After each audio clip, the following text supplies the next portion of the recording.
akin ito. Hello. Yan. Unang beses po nangyari sa akin ito, nagtuturo din ako ng gabi. So, habang nagtuturo ako, nilapitan ako ng... Pagkatapos ko magturo, nilapitan ako ni Genesis, sabi niya sa akin, bro, huwag kang magugulat.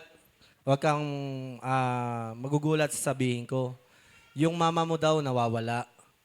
So, sa isip-isip ko, ba anong nawawala? Anong ibig sabihin nawawala yung mama ko? So, hanggang sa lumabas kami, pinaliwanag sa akin na umalis ng bahay.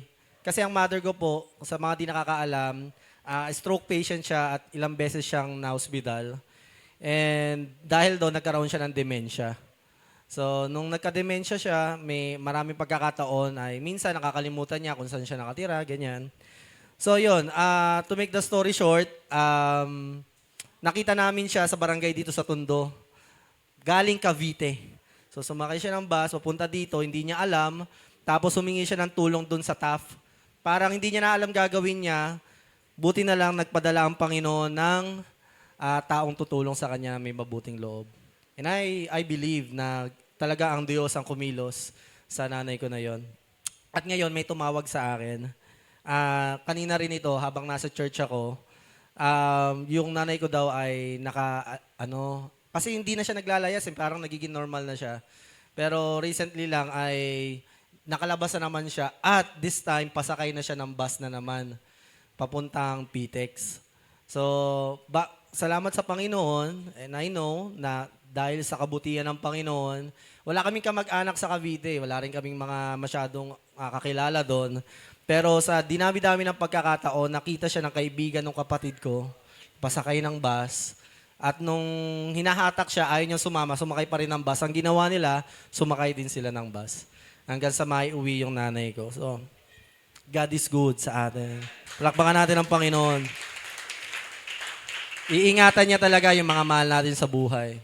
Maglingkod tayo sa Panginoon. Huwag tayong mag-alangan. Alam niyo kung ako papipiliin din, kung bibigyan lang ako ng choice ng Panginoon, preference lang naman do. Pero syempre, doon pa rin ako sa will ni Lord. Amen? Wala namang mas maganda doon. Pero kung bilang isang anak, ako mas pipiliin kong magtrabaho talaga eh. At kumita ng siguro may kakayahan naman ako kumita, graduate, at may diskarte naman sa buhay. At siguro kasama ko sa bahay yung nanay ko at inaalagaan ko siya doon sa inuupahan kong bahay. Pero hindi yun yung plano ng Panginoon. Mas maganda yung plano niya sa atin. No? May mga kagustuhan tayo sa buhay, pero mas maganda yung plano ng Panginoon. Mas naihahayag yung kadakilaan niya sa buhay natin. Kaya patuloy lang tayo magtiwala sa Kanya. Amen? At yun ang pag-uusapan natin ngayong gabi patungkol sa pananalangin. Ang pananalangin ay ginagawa either ng mananampalataya, Kristiyano o hindi, kahit na hindi naniniwala sa Diyos. Nananalangin ang tao, lalo na sa punot dulo na wala na siyang control sa isang bagay. Lalo na kung life and death situation. So nandito ka ba ngayon dahil may gusto kayo panalangin sa Panginoon? Let's all pray. Our Father in heaven, you are so good. Panginoon, magkukulang kami ng panalangin at hindi namin alam minsan kung paano manalangin. Pero salamat, Panginoon, sa kabutihan mo, sa katapatan mo sa amin. Sa tuwing kami lumalapit sa iyo, salamat dahil ang aming Diyos ay mabuti. Samahan mo po kami sa pag-aaral ng iyong salita. Nais po naming matutong manalangin kung paano ka manalangin, Panginoong Isus. Dahil alam namin, sa buhay na ito, hindi madali. At darating sa punto ng buhay namin, mananalangin at mananalangin kami. And Lord, sa iyong mga salita, aasa kami na tuturuan mo kaming manalangin. Dahil maraming pagpapala na darating sa aming buhay, maraming pagsubok ang aming malalagpasan, maraming tagumpay ang aming matatanggap at mararanasan dahil sa pananalangin at pagtitiwala sa iyo. So teach us to pray, Lord. Inilalapit ko sa iyo mga taong ito. Maaring hindi sila sigurado, hindi nila alam ang kabuuan ng dahilan kung bakit nandito sila. Ang dalangin ko po ay maranasan ka nila. Ikaw na may-ari ng kanilang buhay. Ikaw na may hawak ng kanilang kinabukasan, ng aming nakaraan at aming kasalukuyan. Ito po ang aming dalangin sa iyo sa pangalan mo, Jesus. Amen. Amen. So, isa sa mga bahaging ginagawa natin sa simbahan ay umaawit. So, welcome po sa church natin. Church po ito. Simbahan po ito. Pero kung tatanungin natin ng Panginoon, ano ba ang simbahan? Ang simbahan ay hindi naman isang lugar na may malaking katedral o isang templo na masasabi nating may cross. Sinabi ng Panginoon o itinuro niya sa kanyang salita, ang simbahan daw ay mga tao na nagtipon-tipon sa isang lugar, sa isang panahon, upang magpasalamat, sumamba at magpuri sa Kanya. Kaya batiin mo yung katabi mo, salamat, sinamahan mo ako magsimba. Thank you for being here. Natutuwa kami, nakasama namin kayo, at lalong natutuwa ang Panginoon. Alam mo, ang Diyos, pagpapalain niya ang mga taong nagtitiwala sa Kanya. Gustong-gusto ng Panginoon na tayong mga tao na Kanyang pagmamay-ari ay we honor Him with our lives. At isang paraan ng pag-honor o pagkilala na ang ating Diyos, ang nagmamay-ari ng buhay na ito, ay naglalaan tayo ng panahon tulad nito para kilalanin at magtiwala kung sino siya sa ating mga buhay. Kaya congratulations. Maaaring nasa level 1 ka ngayon at papunta ka pa lang ay inaantay ka na ng Panginoon punta sa lugar na ito para Kanyang kausapin. Ganun din sa mga online. Good evening po sa inyo. So ating pag-uusapan is pray like Jesus. So isa sa mga typical tanong ay, bakit nanalangin si Jesus, di ba? Si Jesus ay, kala ko ba, Diyos. So bakit nananalangin si Jesus? At ayun yung isang bagay na ginagamit laban sa Panginoong Hesus. Kung bakit tinatawag, tao lang yan kasi nananalangin sa Ama. Alam niyo mga kapatid, si Jesus ay Diyos, pero nagkatawang tao. Hinubad niya yung pagiging kapantay ng Diyos. At isa doon, dahil hindi niya nakapantay ang Diyos, hinubad niya sa diya. Kailangan niyang manalangin dahil ang tao hindi mabubuhay nang hindi nananalangin sa Diyos. So, ang ating Panginoon, hindi porket nanalangin siya, ay hindi na siya Diyos. Originally, Diyos siya. Pero nagkatawan tao siya, kaya nakita natin o nababasa natin sa Bible na nananalangin siya. Gusto niyang imodelo sa atin na tayong mga tao, dapat nananalangin tayo. Dapat lumalapit tayo sa Panginoon. Kaya kung yun yung paratang nila kay Jesus, tao lang si Jesus nagpe-pray. Hindi kapatid, ang gustong ituro sa atin, kung si Jesus nga na Diyos, na nagkatawan tao ay nananalangin, tayo pa kayang tao lang. Amen? Amen. So, ready na ba kayo matutong manalangin? At yun ang pag-uusapan natin. Pero bago tayo magtuloy-tuloy, bakit nga ba hindi naririnig ng Diyos ang ating mga panalangin? Sa tingin nyo, may mga prayers ba kayo na sa tingin nyo parang hindi narinig ng Panginoon? Meron talaga. Pero may mga panalangin din kayo na dininig ng Panginoon. Amen? Yan. Siguro, yung iba, nagpipray ng pantuition, o sa trabaho, pangarap, o love life. Pinagpipray ba yun? Amen naman. Pinagpray ko yung asawa ko. Yan, no?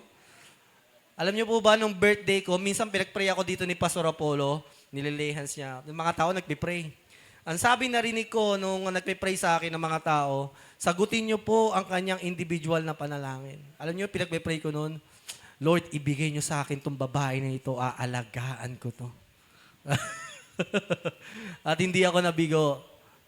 Sa Diyos ang papuri, binigyan niya ako ng isang asawa na may takot sa Panginoon. Pwede ba tayong pumalakpak dyan sa Panginoon? So, ipag-pray niyo lahat ng bagay sa Panginoon. Kahit pa medyo cheesy prayer, pray for it. Ipanalangin mo sa Diyos. So siguro dito, sino ba mamaya ba pag-pray natin yung mga may birthday? Mamaya pag-pray na, gagayahin ko nga si Pastor.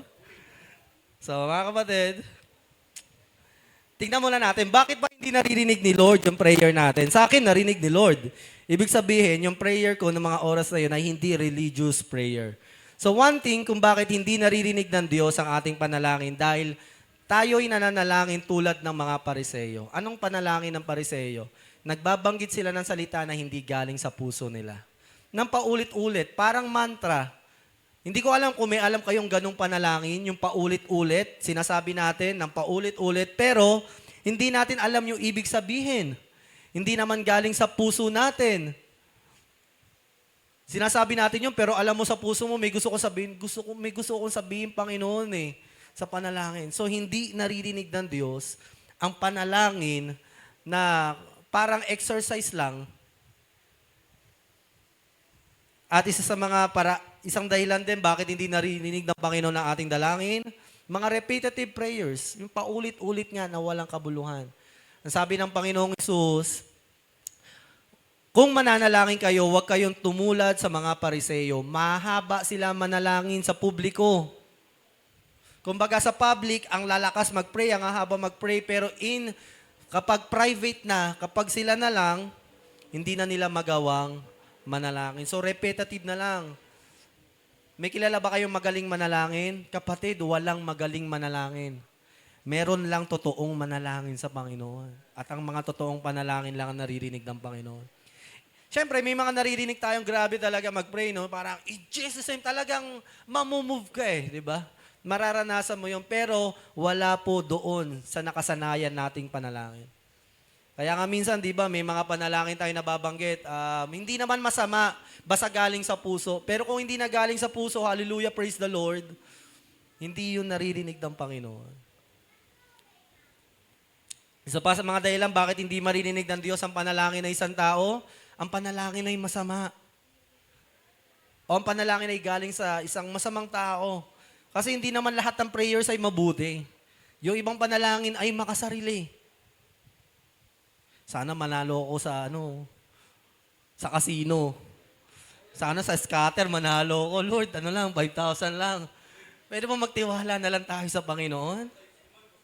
O magtatights naman? Sige. Di ko masabing sige, no? So mga kapatid, tayo, ang mga panalangin natin, hindi naman porket sugal, di ba? Parang yun lang yung masama. May mga panalangin masama din, di ba? May na hindi mabuting panalangin sa ating kapwa. Sana ito, mapahamak to. Okay naman, mong gumanti sa kanya, di ba? Sana hindi yan pumasa. Sana di magtagumpay sa buhay. Hindi po pakikinggan ng Diyos yan. Dahil ang Diyos ay mabuti. Unrepentant prayers. Sabi nga ng ating Panginoon, bibilisan ko lang sa part na ito, kung hindi ka magpapatawad, hindi ka rin papakinggan o yung pagpapatawad mo sa Panginoon. Dahil, katulad na pag-aralan natin sa nakaraang mga pagtuturo, kaya tayo pinapatawad ng Panginoon dahil nagpapatawad tayo. Tanda na talagang totoong at naranasan natin yung pagpapatawad ng Panginoon. So kapatid, when you are praying, kapag may mga taong nakasakit sa damdamin mo, kahit hindi ka agad mo siyang kausapin, kahit ipag-pray mo na lang muna siya. Na Lord, kahit yung sarili mo, pag-pray mo, Lord, tulungan mo akong patawarin tong tao na ito. Sana, Lord, pagpalain mo siya. Tulungan mo siya kung ano man pinagdaraanan niya, maayos yung relasyon namin. Siguradong papakinggan ng panalangin niya ng Panginoon. Amen? Dahil ang Diyos ay mapagpatawad. Prayers not addressed to Jesus. Ito, very basic sa mga Kristiyano. Kaya hindi maririnig ni Lord ang prayers natin dahil hindi tayo kay Jesus nananalangin. Ang tanging tagapamagitan lang, sabi sa salita ng Diyos, hindi ayon sa kultura o tradisyon. Sabi lang sa Bible, ang nag-iisang tagapamagitan ng tao sa Diyos ay ang Diyos na nagkatawan tao. Sino kaya yon? Wala nang ibang mas magandang mediator kung yung mediator mo ay Diyos at nakaranas din ng pagiging tao tulad mo. Kaya asahan mo, kung ikaw ay magpe-pray sa Diyos, huwag mo sabihin, tao lang ako, may intindihan ba ako ng Diyos? Ang dami-dami niyang ginagawa sa buhay. Kapatid, nagkatawan tao ang Diyos. Naiintindihan ka niya. At bawat panalangin mo, maliit man yan o malaki, papakinggan ng Diyos. Dahil minsan din siyang nanalangin sa ating Diyos Ama. Alam niya yung pakiramdam na nagsusumamo sa Diyos. Amen? Pwede bang palakpakan mo ang Panginoon? May intindihan ka niya. Huwag kang mag-alangan, kapatid. At basahin natin yung ating text ngayong gabi. Ito ay nakasulat sa Matthew chapter 24. Or 26. So pinag-aaralan natin how to pray like Jesus. So titingnan natin paano ba nag-pray ang Panginoon sa pinakamahirap na sitwasyon ng kanyang buhay. Pagkatapos pumunta si Jesus kasama ang mga tagasunod niya sa lugar na kung tawagin ay Getsemani. Pagdating nila roon, sinabi niya sa kanila, maupo muna kayo rito. Pakinggan niyo maigi, kapatid ha. Mabilis lang to, promise. Kaya pakinggan niyo maigi. Pupunta ako sa banda roon upang manalangin, sabi ni Jesus. Sa 37, isinama niya si Pedro at dalawang anak ni Zebedee. Nagsimulang mabagabag at maginagpis ng lubos si Jesus. At sinabi niya sa kanila, para akong mamamatay sa labis na kalungkutan. Sino may ganyang panalangin? Yung depressed ka na, parang mamamatay ka na. Kaya nagsusumamo ka na sa Panginoon. Naranasan din ni Jesus. Dito lang kayo at magpuyat. Sabi niya, diyan kayo at mag-pray maigi buong gabi. Lumayo siya ng kaunti, lumuhod at nanalangin. Ama, ito na yung prayer niya. Pakinggan niyo po maigi. Ama ko, kung maaari po, ilayo niyo sana sa akin ang paghihirap na darating. Ngunit hindi ang kalooban ko ang masunod, kundi ang kalooban ninyo. 40, binalikan ni Jesus ang tatlo niyang tagasunod at dinatnan niya silang natutulog. Sinabi niya kay Pedro, hindi ba talaga kayo mga puyat na kasama ko kahit isang oras lang? Magpuyat kayo at manalangin upang hindi kayo madaig ng tukso. Ang Espiritu ay handang sumunod. So gustong-gusto natin sumunod sa Diyos. Ang ating Espiritu. Ngunit mahina ang laman. So kailangan natin manalangin talaga. Lumayong muli si Jesus at nanalangin, Ama ko, inulit niya na naman. Kung kinakailangan daanan ko ang paghihirap na ito, naway mangyari ang kalooban ninyo. So yung gusto niya at ang gusto ng Diyos. Pagkatapos muli niyang binalikan yung tagasunod niya at nadatnan na naman siyang, uy, natutulog ka na naman. Kamatulog. Sabi niya, natutulog. Natutulog pa rin ba kayo at nagpapahinga? Tignan nyo, darating na ang oras na ako na anak tao ay bibigay sa mga makasalanan. Tayo na. Narito na ang taong nagtraidor sa akin. So this is the story how Jesus prayed at kung ano yung laman ng kanyang panalangin. Ngayon, kung ikaw mananalangin at may mga pangangailangan ka sa Diyos, sa tingin mo hindi ka papakinggan ng Diyos? Sa tingin mo si Jesus, hindi ka niya papakinggan? Siguro sa iba, maliit yung pagsubok mo, pero sa iyo, alam mong malaki na to. At sa mga panahon na ito, nasa matinding pagsubok din si Jesus at walang ibang makakatulong sa Kanya, kundi ang Diyos. Pinapahintulutan ng Panginoon na dumaan tayo sa pagsubok ng buhay na higit sa ating kakayanan. Hindi dahil siya ay masama, dahil gusto niya tayong turuan na magtiwala sa Kanya. Dahil walang ibang mas maganda sa buhay natin, kundi ang makapiling ang Diyos. Kaya minsan, pinapahintulutan ng Diyos ang mga pagsubok upang lalo tayong lumapit sa Kanya at manalangin. Kasi minsan, pag kaya na natin, di na natin pinag-pray, di ba? Pag kumakain nga, minsan nalunok na di ba? Yung kinakain natin. Aminado din ako minsan dyan, pag gutom na. Nakakalimutan natin alalahanin, Lord, sa'yo pala galing to. Salamat, Lord. O, sa mga nagsisimulang Christian dyan, pag nagpe-pray yung kasama nyo, hayaan nyo na siya mag-pray. Okay? Huwag nyo nang kantsawan na, alam nyo, tignan nyo isa't isa. Yan, nakita-kita na naman yung mga makasalanan. Pare-pareho lang tayo. Pare-pareho lang tayo nagkakamali sa Panginoon. Pero ang masama kasi, alam mo na nagkakamali ka, lumalayo ka pa sa Diyos. Ang maganda sa mga katulad ng mga katabi mo, alam na natin nagkakamali tayo, lumalapit tayo sa Diyos para baguhin at tulungan tayo. Amen? Amen. Palakpakan mo ang Diyos kung nararamdaman mo. Yung kagalakan sa puso mo. So, next slide po. Meron po ba tayong slide? Okay. Hindi napansin ng ating ano, no? So, number one, may mga benefits ang prayer. Sinabi ni Jesus, kaya sa mga disipulo niya, mag-pray kayo, bakit daw? Para di kayo madaig ng tukso. So, kung nagtataka ka, bakit ganun, pastor? Ayaw kong gawin, pero nagagawa ko. Dagdagan mo yung panalangin mo. Hindi ako nagsabi noon. Si Jesus. Kung may mga temptation ka, nahihirapan ka na ma-overcome, check mo yung prayer life, baka kulang lang sa prayer. Hindi naman nagkulang ang Panginoon eh. Tayo lang nagkukulang. Pero huwag kang mag-alala, magkulang ka man, ang Diyos di pa rin magkukulang sa'yo. Ganon din sa akin ang Diyos kanina, kaya nga kanina nagpupuri tayo.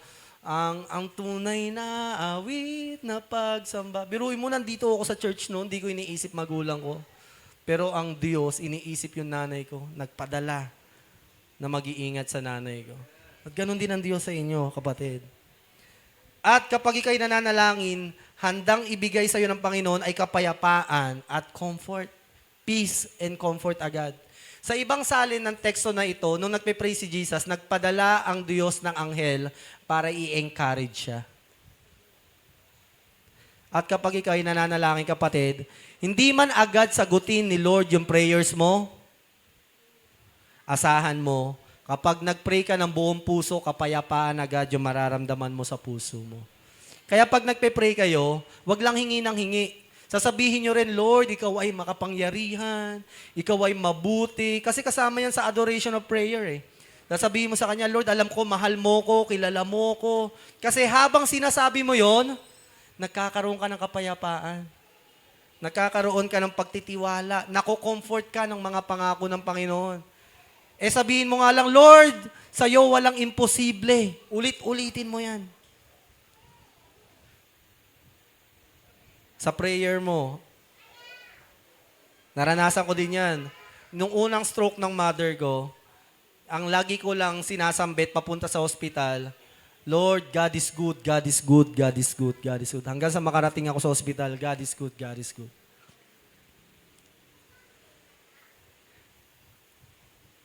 At nakaramdam ako ng kapayapaan.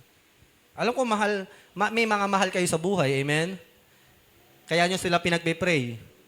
Pero alam mo, kapatid, mas mahal sila ng Panginoon kaysa sa pagmamahal mo sa kanila.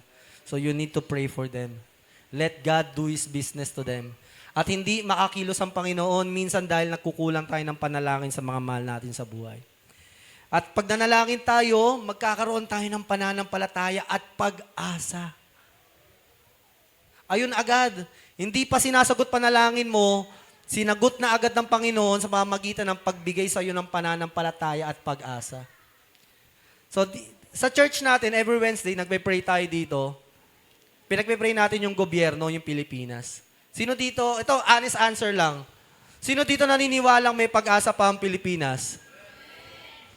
Parang medyo maraming mananampalataya, mali ako ng tinanong. Pero sa mga hindi, parang nawawala na ng pag-asa, parang may pag-asa pa ba yung Pilipinas? Corrupt na yan eh. Kapatid, nananalangin tayo, hindi para makausap yung presidente. Nananalangin tayo dahil nakakausap natin yung may hawak sa buhay ng ating presidente. Kaya kapag nagpe-pray ka, pag-asa yung naibibigay sa'yo niyan. Kung nawawalan ka ng pag-asa, dagdagan mo yung panalangin mo sa Panginoon. So, ganito manalangin si Jesus. Number 1, pray honestly. Sabi mo sa katabi mo, pray honestly.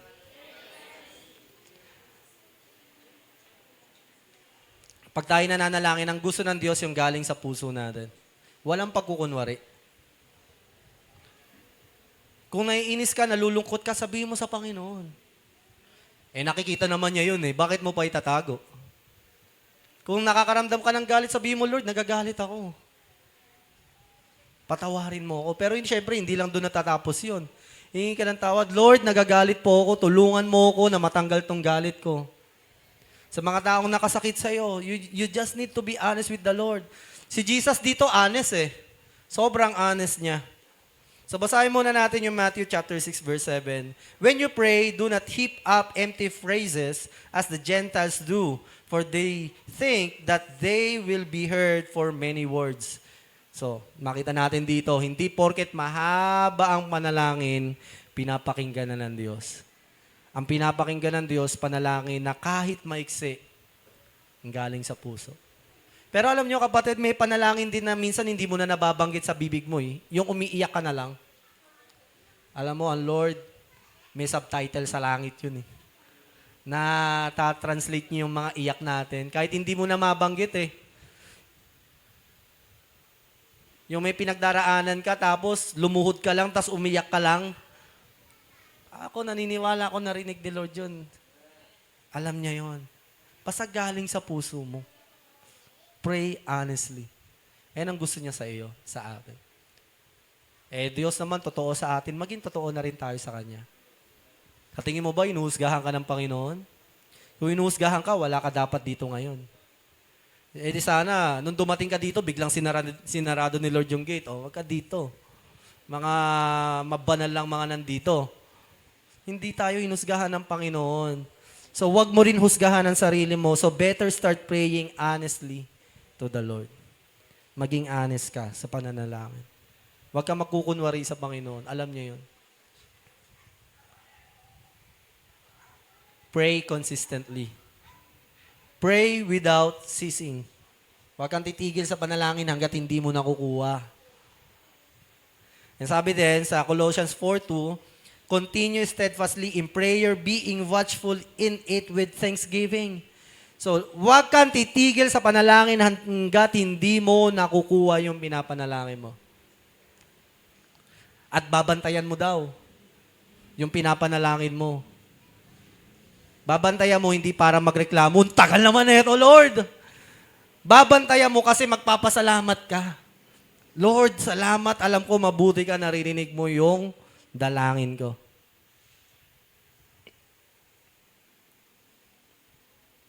Pero minsan, di mo rin maiwasan mag-pray ng ganun, no? Maintindihan pa rin ng Panginoon yun. Pero, syempre, we need to change our ways in prayer. Di ba? Baguhin natin yun. Pero kung yun yung totoo sa atin, mas maiging yun na lang. Kesa naman hindi ka nananalangin. Merong mga bata nagtatampo sa magulang, no? Imbis kausapin yung magulang, anong gagawin?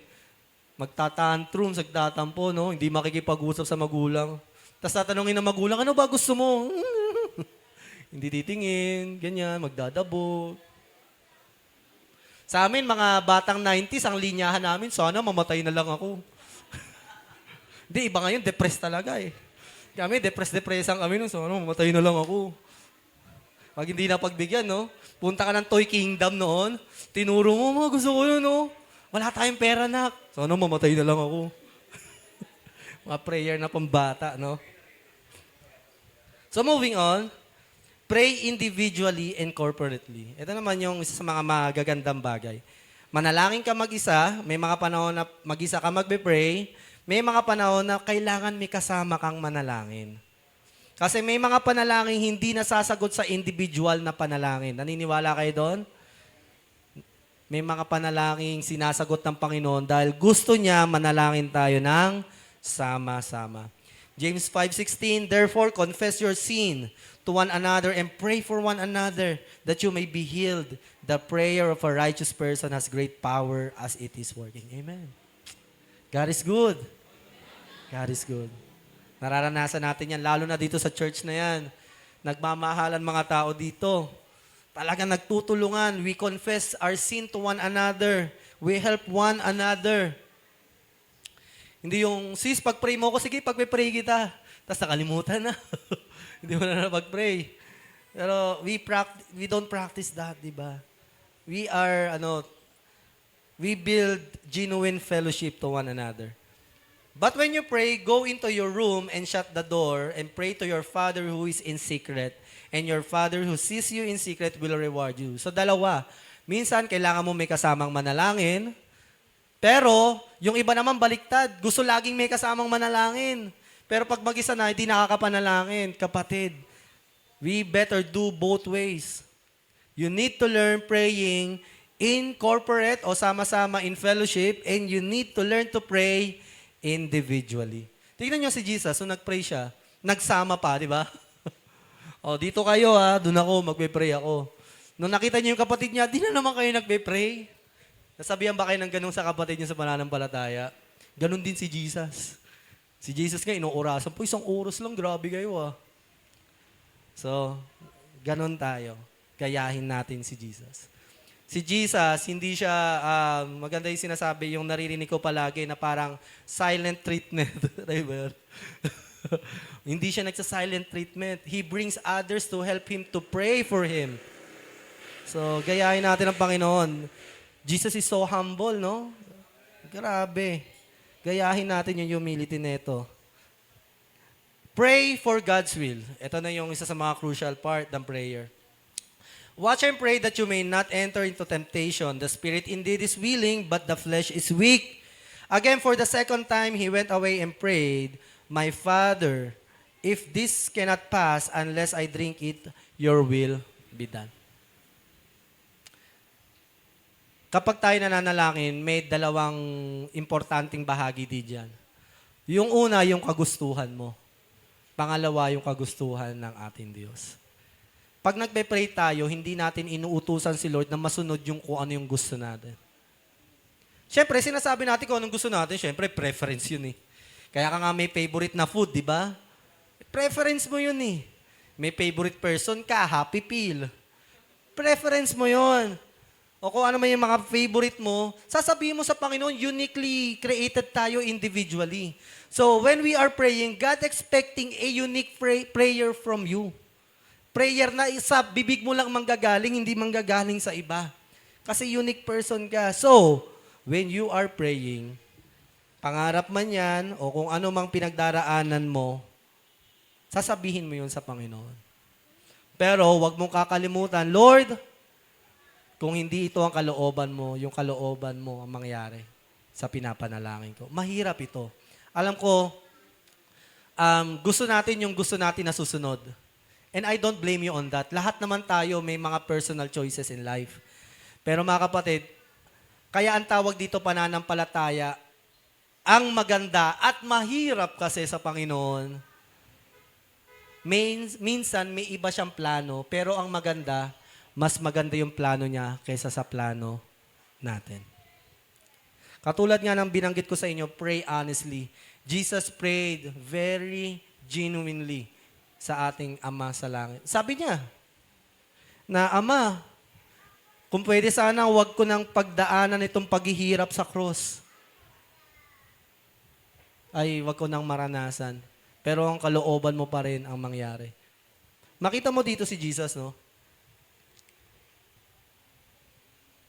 He is so honest. Kahit alam niya, yun ang mission niya, sinabi pa rin niya sa Ama. Pero he wants to, may gusto siyang i-emphasize sa prayer na ito, mamaya pag-uusapan natin yan sa conclusion. Last part, believe in the power of prayer.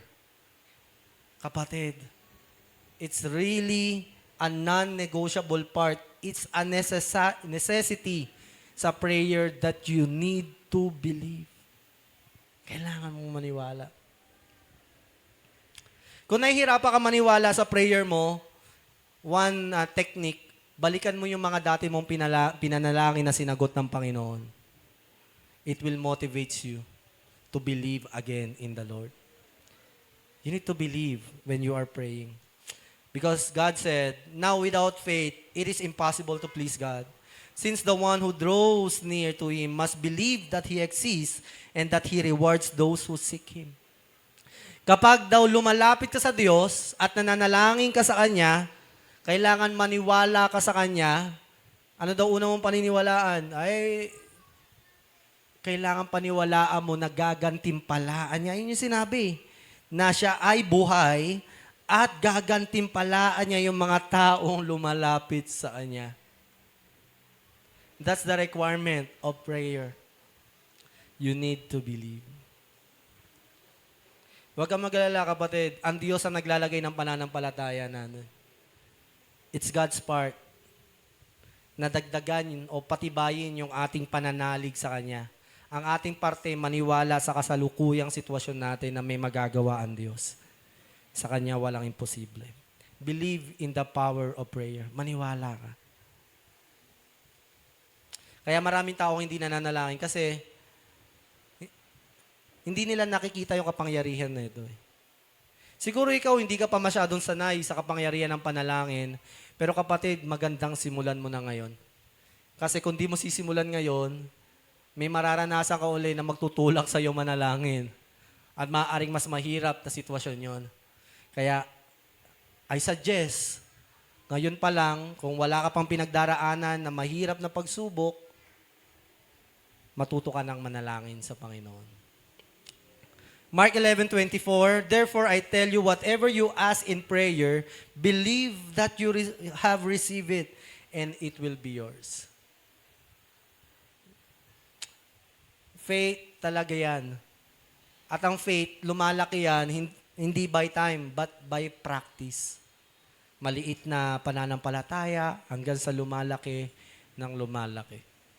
At ang sabi dito, kapag nananalangin ka, believe that you receive it. Na natanggap mo na. Huwag kang mag-pray, Lord, matatanggap ko ba? Pag pray mo na, natatanggap mo na. Ganun muna. Bago ka magkompromiso, may magagawa ba ang Diyos? Huwag mo munang isipin yon. Isipin mo muna na kayang gawin at sagutin ng Panginoon ang panalangin ko. Need to believe and receive it. At etong sasabihin ko sa last part, I hope, by the grace of God, it will help you to pray more to the Lord. May isang tanong ako. Why did Jesus pray that prayer?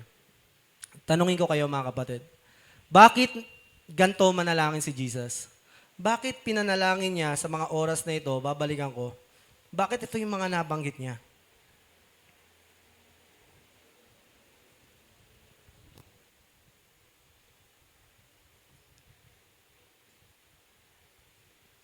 Ang sabi ng Panginoon,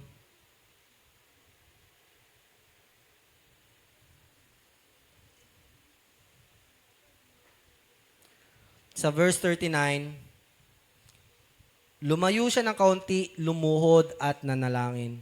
Ama ko, kung maaari po, ilayo niyo sana sa akin ang paghihirap na darating. Hinihingi niya sa ating Diyos Ama. Okay, magugulat ha. This is just the truth. Ito lang yung totoo. Hinihiling niya kung may ibang paraan sana para maligtas ang mga tao sa kasalanan. Sana, Ama, huwag niyo nang paintulutan, mamatay ako sa krus.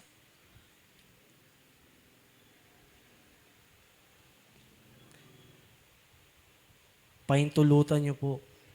Hinihiling niya sa Diyos. Pero alam mo kapatid, hindi ito binanggit ng Panginoon dahil ayaw niya. Pero gustong i-emphasize dito ng Panginoon yung buhay na walang hanggan. Walang ibang paraan para sa tao na maligtas. Ikaw na tanggapin ng langit o makapiling ang Diyos, kundi sa pamamagitan lang ng kamatayan niya sa cross. Dito niya ipinapakita sa ating lahat na walang ibang pwedeng kaparaanan ng Panginoon para ikaw at ako ay tanggapin ng Diyos at mapatawad sa ating mga kasalanan. Without the shedding of blood, sabi sa Bible, there's no forgiveness of sin. Kung walang dadahanak na dugo, anong ibig sabihin ng pastor? Kung ikaw at ako ay nagkasala, lahat tayo nagkasala, ang kabayaran ay kamatayan. Kaya ang dugo, ang tawag, hustisya, kailangan mamatay tayo sa kasalanan natin. Pastor, maliit lang kasalanan ko, kasalanan pa rin. Mas masama siya, nagkasala ka rin, lahat tayo dapat sa impyerno. But God is good. Without the shedding of blood, there's no forgiveness of sin. At may isang dugo na dumanak. Ang dugo ng anak ng Diyos. Ang dugo niya para sa iyo at para sa akin. Walang ibang paraan. Dito makikita natin si Jesus. Alam niya yung mission niya. Naparito siya sa mundo para mamatay para sa mga tao. Pero dito nananalangin siya, may ibang paraan pa ba? Hindi niya sinasabing, parang walang alam si Jesus, pero nagiging honest lang ang Panginoon dito. Gusto niya sabihin sa ating lahat na hindi lang siya nandito para sundin ng Ama, pero gagawin niya ito hindi dahil napipilitan siya na mamatay sa krus, dahil pinili niya. Pinili niya na mamatay para sa krus, para sa iyo at para sa akin.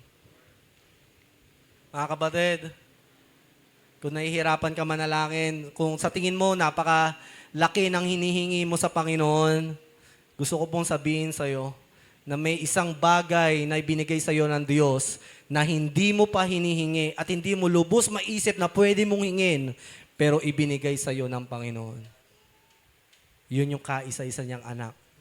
For God so loved the world that He gave His only begotten Son, so that whoever believes in Him shall not be perished, but have everlasting life. Gayon na lamang ang pag-ibig ng Diyos sa sanlibutan. Wari, ipagkaloob niya, ibigay niya ang kaisa-isa niyang anak upang sino mang manampalataya sa Kanya ay hindi mapahamak sa apoy ng impyerno, kundi magkaroon ng buhay na walang hanggan. Tayo tayong lahat, mga kapatid. Sa mga ilan lang nakakapunta lang sa lugar na ito, gusto ko ipakilala sa iyo ang Panginoon, baka hindi mo pa siya nakikilala. Baka akala mo siya lang yung Diyos na makapangyarihan na may hawak ng lahat ng bagay. Ang Diyos na ito, kapatid, inalay niya ang lahat para sa iyo. At sabi niya sa Romans, kung ibinigay niya ang kaisa-isa niyang anak para sa iyo, ano pang hindi kayang ibigay sa iyo ng Panginoon? Kapatid, tanungin kita, ano pang hindi kayang ibigay ng Diyos sa iyo? Kung yung nag-iisang buhay niya ay binigay niya sa'yo. Hindi ginto at pilak. Hindi mundo ang binayad niya sa kasalanan natin, kundi yung kanyang kaisa-isang anak. Ngayon ko nare-realize mo, ganun pala si Jesus. Ganun pala ang aking Diyos. Kahit na nahihirapan siya, kahit na may choice siya na umayaw, tandaan mo, kapatid, mamatay siya sa krus o hindi, mabuti at mapagmahal ang Diyos. Hindi niya responsibilidad mamatay sa krus. Pero pinili niya mamatay para sa iyo at para sa akin. Listen, kapatid, listen. Mahal na mahal ka ng Panginoon. Gusto niyang pakinggan yung panalangin mula sa iyo. Gusto niyang marinig mula sa puso mo, nagtitiwala ka sa Kanya. At kung nararamdaman mo, nasasabi mo, ganito pala ang Panginoon, inaanyayahan kita. Kung pwede, pikit mo yung mga mata mo, isipin mo, nasa harap mo yung Diyos na namatay para sa iyo.